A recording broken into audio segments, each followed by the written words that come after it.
Bonjour à tous, c'est Ben. Nouvelle fonction Excel aujourd'hui, les fonctions gauche et droite.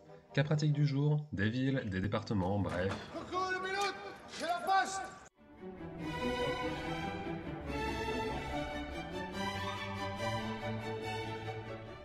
Ok, donc on va s'imaginer travailler à la poste. Dans mon premier exemple, j'ai une liste de villes et devant chaque ville, j'ai le code du département. J'ai envie de récupérer le département en toutes lettres et je voudrais bien utiliser une recherche V pour ce faire. Soit dit en passant, si vous n'avez pas vu ma vidéo sur la recherche V, je vous invite à aller la voir d'urgence, même si vous pensez déjà savoir utiliser cette fonction, vous pourriez être surpris. Alors pour le moment, je ne peux pas faire de recherche V. La liste dans laquelle je vais aller chercher le département ne me permet de faire le lien qu'avec le numéro de département. Dans mon exemple, je vais donc être gêné par la commune. Pour contourner ce problème, on va utiliser la fonction gauche. Cette fonction va nous permettre de ne retenir qu'un certain nombre de caractères à la gauche d'un certain texte, et on va donc pouvoir isoler le numéro de département. Donc j'écris égal gauche, j'ouvre la parenthèse, et je vais d'abord sélectionner la cellule qui m'intéresse. Ensuite, je mets un point virgule, j'écris 2 car ce sont les deux caractères de gauche que je veux retenir, et je fais entrer. Je recommence pour la cellule du dessous, égal gauche, j'ouvre la parenthèse, la cellule que je veux, un point virgule, 2, entrée, c'est fini.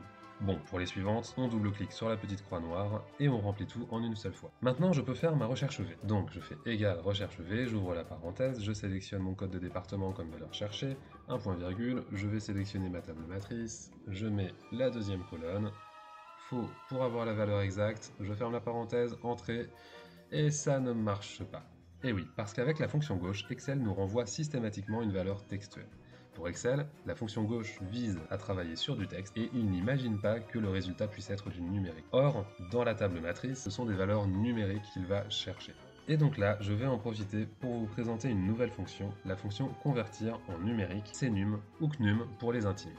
Cette fonction est toute simple. Quand Excel a du mal avec une valeur numérique qu'il confond avec du texte, CNUM permet de lever le doute et de clarifier les choses. Donc je vais insérer une nouvelle colonne, je tape égal CNUM entre parenthèses la valeur que je veux convertir en nombre, je ferme la parenthèse, entrée, et voilà. Et là, je recommence ma recherche V. Donc je tape égal recherche V, j'ouvre la parenthèse, je prends bien ma valeur numérique comme valeur cherchée, je vais prendre ma table matrice, je tape 2, faux, et cette fois-ci, ça fonctionne. Et si maintenant, avec un filtre, on cherche au hasard la ville de Bergue, on constate que le département, eh bien... C'est le Nord.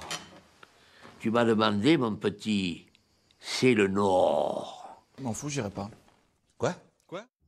Ok, on va passer à un nouvel exemple. Dans quelque entreprise que ce soit, quand on crée un code article, ça peut être intéressant de créer ce code de manière à ce qu'il ait un minimum de sens. Là, par exemple, on va imaginer que chaque code article commence par le code famille et que c'est ensuite une suite de chiffres qui distinguent les articles entre eux. Partant de là, si je veux récupérer la famille, je peux utiliser une fonction gauche pour récupérer le code article. Donc, égal gauche, j'ouvre la parenthèse, je sélectionne mon code article, les 3 premiers caractères, et c'est bon.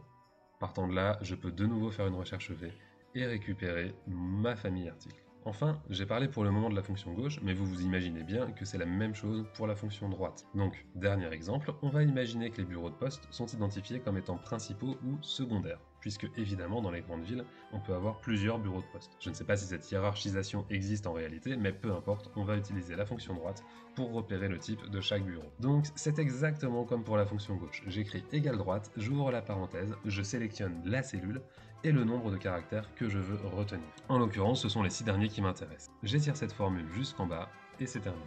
Merci beaucoup d'avoir regardé cette vidéo. N'hésitez pas à me dire en commentaire quelle est la prochaine fonction que vous aimeriez voir expliquée. Si mes vidéos vous plaisent, aidez-moi à développer la chaîne par un geste très simple, laissez-moi un pouce vers le haut et partagez mon travail à votre réseau. Merci encore d'avoir regardé et à bientôt. Il faut boire avec modération. Qu'est-ce qu'on dit, Antoine? Merci. Non, on dit non.